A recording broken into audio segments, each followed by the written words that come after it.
नमस्कार दोस्तों। मैं दीपक शर्मा अंग्रीश आपका स्वागत करता हूं द लीगल चैम्बर में। अब दोस्तों, आज की इस वीडियो के अंदर हम साल 2023 की एक बड़ी ज्यादा महत्वपूर्ण जजमेंट आप सभी लोगों के लिए लेकर आए हैं। देखिए दोस्तों, हम सभी लोगों को पता है, जब एक व्यक्ति का संपत्ति पर कब्जा होता है, आई एम टॉकिंग अबाउट कि उसका प्रॉपर्टी पर एक लीगल कब्जा है। लीगल कब्जा कब होगा? या तो वो ओनर होगा, या उसने लाइसेंस पर लिया हुआ है, या फिर वो लंबे समय से मैच्योर पोजीशन में है। अगर उसका प्रॉपर्टी पर लीगल पोजीशन है तो ऐसी कंडीशन में बर्डन ऑफ प्रूफ भी उसी के पास आता है कि अगर वो जाकर कोर्ट में क्लेम कर रहा है कि मेरा संपत्ति पर कब्जा है, मुझे प्रॉपर्टी पर परमानेंट इंजंक्शन प्रोवाइड करा दी जाए, तो बर्डन ऑफ प्रूफ उसी प्लेंटिफ के ऊपर, उसी कब्जाधारी के ऊपर आ जाता है। सरल भाषा में आप इसे समझिएगा, समझने में कंफ्यूज मत होइएगा। देखिए, जब एक व्यक्ति संपत्ति पर लंबे समय से कब्जे की मांग करता है और वो उस कब्जे के आधार पर मालिकाना हक पाना चाहता है, तो वो एडवर्स पोजेशन लॉ यानी कि आर्टिकल 65 शेड्यूल 1 लिमिटेशन एक्ट का सहारा लेता है। किंतु हम सभी लोगों को पता है कि ये प्रोसेस थोड़ा सा ज्यादा लंबा चलता है।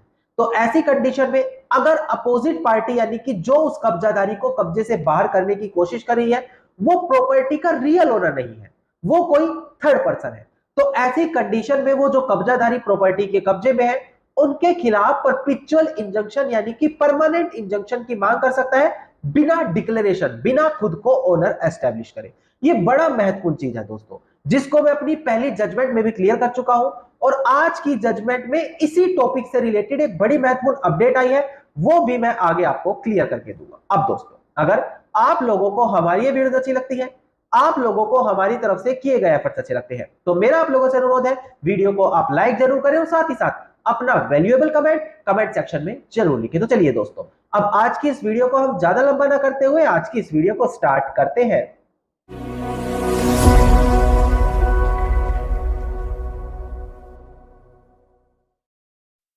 अब देखिए दोस्तों, सबसे पहले वीडियो की स्टार्टिंग में आप लोगों को एक इंपॉर्टेंट पॉइंट क्लियर कर दिया जाए। अगर आप लोगों की कोई भी लीगल समस्या है, आप लोग हमारे थ्रू पर्सनली कंसल्टेशन यानी कि लीगल एडवाइस लेना चाहते हैं, तो डिस्क्रिप्शन में आप लोगों को एक नंबर दिया है, उस नंबर पर आप कॉल करके अपनी कॉल बुक कराते हुए डायरेक्टली हमारे थ्रू पर्सनली कंसल्टेशन कर सकते हैं। अब दोस्तों, हम बढ़ते हैं अपनी आज की इस वीडियो की ओर। देखिए, सीधा इस जजमेंट पर हम नहीं बढ़ेंगे, क्योंकि डायरेक्ट मैंने अगर यही जजमेंट आपको समझानी चाहिए तो आप इतना कंफ्यूज हो जाएंगे कि आपको कभी ये पॉइंट क्लियर होगा ही नहीं।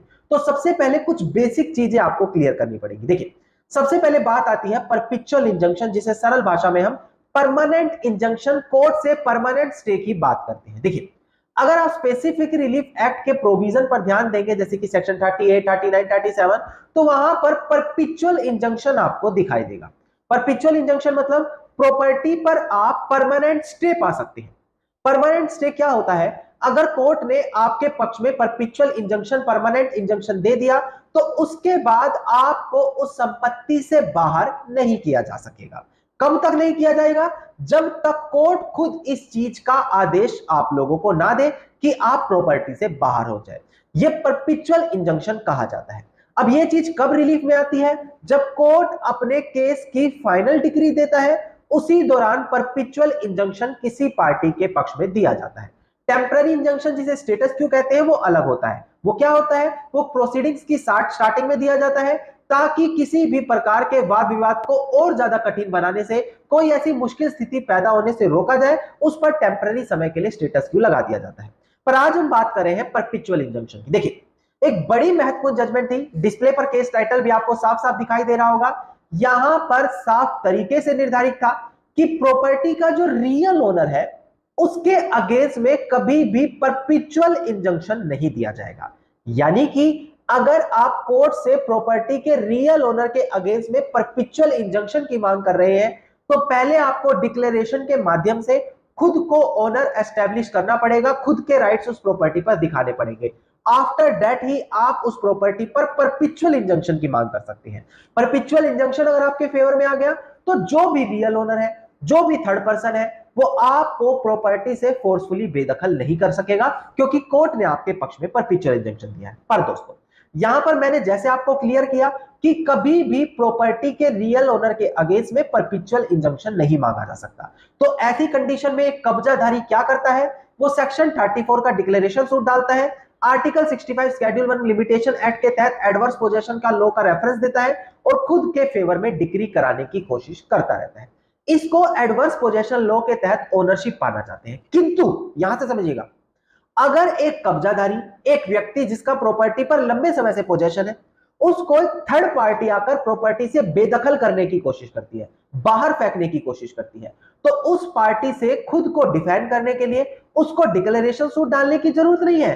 वो केवल परपेचुअल इंजंक्शन अपने पक्ष में कराकर भी उस प्रॉपर्टी पर बने रह सकता है और उसमें कॉस्ट भी कम आती है। दोस्तों, ये बेसिक डिफरेंस होता है कब डिक्लेरेशन सूट पे जाया जाता है और कब परपेचुअल इंजंक्शन पे जाया जाता है। दोबारा से समझिएगा, प्रॉपर्टी के रियल ओनर के अगेंस्ट में डिक्लेरेशन होगा, जबकि कोई थर्ड पर्सन है तो उसके फेवर में परपेचुअल इंजंक्शन की रिलीफ मांगी जा सकती है। अब दोस्तों, यहां से आपको क्लियर हो गया कि अगर एक व्यक्ति जो प्रॉपर्टी के पोजेशन पर है तो बर्डन ऑफ प्रूफ उसी के ऊपर आएगा कि वो प्रॉपर्टी पर अपना मैच्योर्ड लीगल पोजेशन साबित करे, जब यहां पर वो परपेचुअल इंजंक्शन की कोर्ट से मांग कर रहा हो। अब इसी चीज से रिलेटेड साल 2023 की जजमेंट में आपके साथ डिस्कस करने वाला हूं।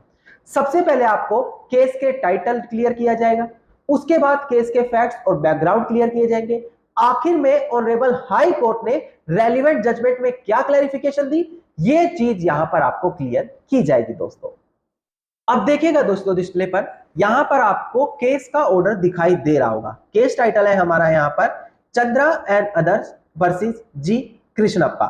इसका रिट पिटिशन नंबर है 19003 ऑफ 2022 और डेट ऑफ ऑर्डर है 2 अगस्त साल 2023, यानी कि लेटेस्ट ऑर्डर मैं बिल्कुल आप लोगों के लिए यहां पर लेकर आया हूं। अब दोस्तों, यहां से केस के फैक्ट्स और बैकग्राउंड आपको क्लियर करूंगा, आखिर में ऑनरेबल हाई कोर्ट ने क्या क्लैरिफिकेशन दी वो पॉइंट आपको क्लियर करके दिया जाएगा। ध्यान दीजिएगा, परपेचुअल इंजंक्शन का केस है, यानी कि परमानेंट इंजंक्शन का केस है, जहां पर प्रॉपर्टी पर जिसका लंबे समय से कब्जा है उसको एक थर्ड पार्टी आकर, जो रियल ओनर नहीं है, वो आकर प्रॉपर्टी के कब्जे से बाहर करने की कोशिश कर रही है, जब उस कब्जाधारी ने परपेचुअल इंजंक्शन की मांग की है। दोस्तों, अब दोस्तों, प्रेजेंट केस के अंदर प्लेंटिफ कोर्ट में परपेचुअल इंजंक्शन की रिलीफ मांगता है। उसका कहना है कि उसका प्रॉपर्टी पर काफी ज्यादा लंबे समय से पीसफुल पोजेशन रहा है। अब एक थर्ड पार्टी आकर उसको प्रॉपर्टी के पोजेशन से बाहर करना चाहती है और उसके पीसफुल पोजेशन में डिस्टरबेंस पैदा कर रही है।